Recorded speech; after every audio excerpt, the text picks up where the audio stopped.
What's up, Duelyst fans? My name is Guru, and today I'm bringing you the second faction to be played in my series of Ask the Experts, where I play ladder decks and have experts weigh in on how to play them correctly. In the next couple of episodes, I'm going to be playing Lyonar against a variety of different factions, and the expert's going to be weighing in on kind of how to play it correctly. In today's first episode, I'm playing against a Magmar player, and TheScientist is helping me out. And so hopefully you guys stay tuned to the very end where I go over some key cards and key situations that you want to be aware of. And with that being said, guys, I hope you enjoy. Our draws were not optimal. Yeah, it happens. I'm trying to think if there's a better way we could have played that to have prevented the issue. If we kept the Emerald Rejuvenator alive with Holy Immolation, he would have ended up killing edging that.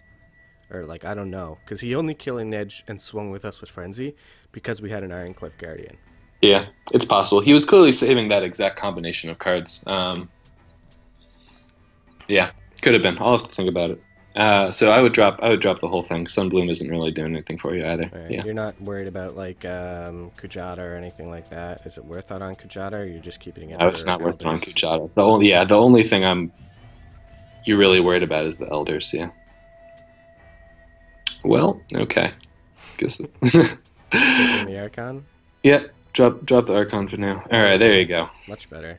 Yeah, that feels good. Hey, look at this card. Yeah. I was assuming we weren't playing with them, to be fair. To be fair to Songhai, we weren't going to play Sundrop Elixirs. Yeah. Oh, that's good. I'll take that. If this is the more aggro version, that's interesting. Yeah. It's got to be. Alright. So I would drop a Magnetize. That can be a late game finisher for you. So just move up 2 spaces. No. Forward 2 spaces. Forward 2 spaces, so you have access to either mana crystal, if you need. Yep. Just go ahead, end the turn. That's fine. So awkward. Yeah, I mean the way the deck is structured, you're not going to hit early drops every time. It's just inevitable.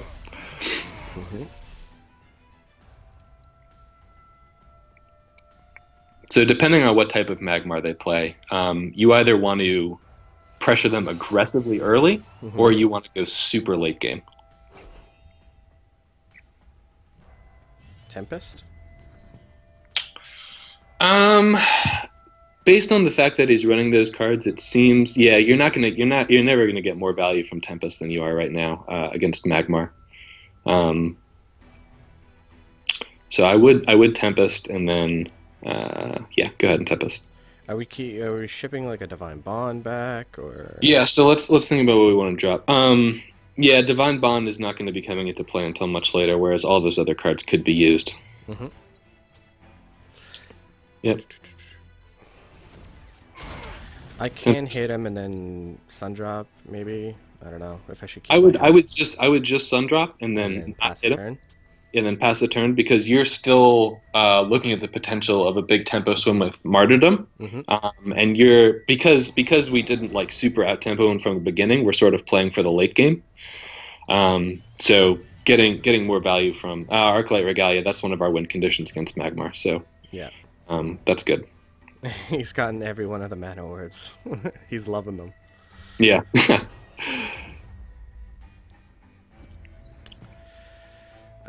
We only have 7. I'm gonna ship back one drop Rejuvenator. Drop a Rejuvenator. And I hate Arc Lighting Jaxi because it's just gonna deal the 1 damage next turn. Do I just Arc Light and hit? So let's see. He's coming up on 6. So coming up on 6, you worry about things like Macantor, and actually having a Regalia equipped doesn't give it a good target to frenzy and stay alive on. So I actually like Regalia and hit face. Do we stay in middle here?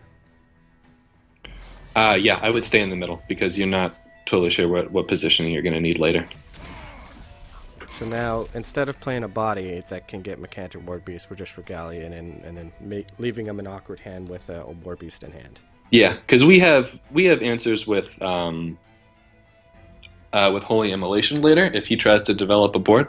Martyrdom is also one of our key cards here, so you're just going to get a lot of value over time. The longer the Regalia stays up, you're just going to keep pounding him. So if he drops like, I mean, ideally we would have multiple ones here, but just if he drops equipping Regalias. yeah, pretty much. There you go. And this is why Martyrdom is a ridiculous card. He's gonna heal 9 off of that though, but you're fine with that? That's fine. That doesn't matter at all. The 9 life doesn't matter in the slightest. And I would be dropping the Sun Drop. We're not going to be needing that for a while. All right, and then we're just gonna drop a Silverguard Knight on taunt him. Correct. And maybe we want to place it in front of his face here, so that if Jaxi comes over, he can attack me. In fact, I would drop the Wingblade at the moment, because we're going to have enough mana next turn if we do want to Silverguard Knight and Holy Immolation later. And this doesn't give any Mecanter targets where it can still survive. Oh yes, okay, I like that. I totally would have Silverguard Knight there. Good. And now Twilight Sorcerer could be really valuable for us. I think we've used a Tempest, a Sundrop Elixir, and a Martyrdom. There's the one. Those are to deal with Jaxi minions, though. I've seen them played in a lot of decks just for that reason. Yeah, I get it. Okay, so it's just funny to see. I know, but they're getting value. They're getting value. So okay. So I can't Holy Immolation everything here. I can kill this, move, and then Holy Immolation everything. So I can use my Wingblade Adept to kill the Frostborn Naga, move in, drop a silver, and Holy Immolation everything. Let's see, what's the best option here? I am okay with so you can drop a Magnetize for now. Actually, I can hit face, magnetize it over, or move. No, you're gonna be wanting to develop board and play the Holy Immolation, so you can drop the Magnetize. We don't want to dilute our spells any further than we already have anyway. So again, Regalia is gonna be really good. If we can get ahead on board and then equip it, then that's game over for us. So what I would do here is actually Holy Immolation the Wingblade. Yep. Move up one. Move up one with the general. Nope, you're fine exactly where you are. Move up one with the general. Now drop the Silverguard Knight. The Jaxi can't use ranged here, and you're playing around all sorts of frenzy stuff. So, and I would get aggressive. I would hit him, and I would hit him with your general as well. So now you're throwing a lot of things. Now even Twilight Sorcerer into Tempest is GG. And he can't move back. Well, he might. This also helps play around. He could well have Mana Burn. This helps play around Natural Selection as well. When you leave up a mini Jax, he has to sort of trade that in.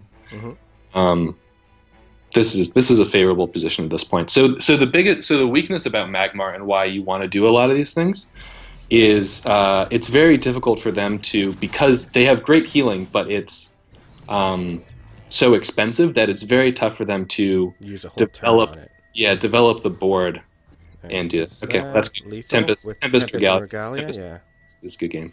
Yeah. We're gonna take 6 here. You okay with that? That's game over. You okay with this? This seems like an unfavorable trade. Hey Duelyst fans, I want to thank you all for staying tuned this long, and now on to the tips and tricks for Lyonar against Magmar. The Lyonar versus Magmar matchup is a lot about board presence. If you're able to keep enough presence on the board and put enough pressure on him to make him choose between playing minions or healing himself, that's the ideal situation you want to be in. Playing Windblade Adept over a Silverguard Knight can sometimes lead the Magmar player to having no clear target on who to attack with his Mecanter Warbeast. One of the key cards in this matchup is Martyrdom. It allows you to kill his high toughness minions and take control of the board. Arc-Relic Regalia is another key card in this matchup. It's very hard for a Magmar player to deal with it, and sometimes you can just win off of it. Alright, Duelyst fans, that's it for this episode of Ask the Expert. I have some more Lyonar coverage coming out here in the near future. If you guys enjoyed the content that you saw today, make sure to thumb up the video. If you want to see some more content from me, make sure to subscribe. If you want to leave me any kind of comment down below, I always read them, so I would enjoy that very much. Hopefully I can get some more videos out for you here shortly, and we'll see you next time.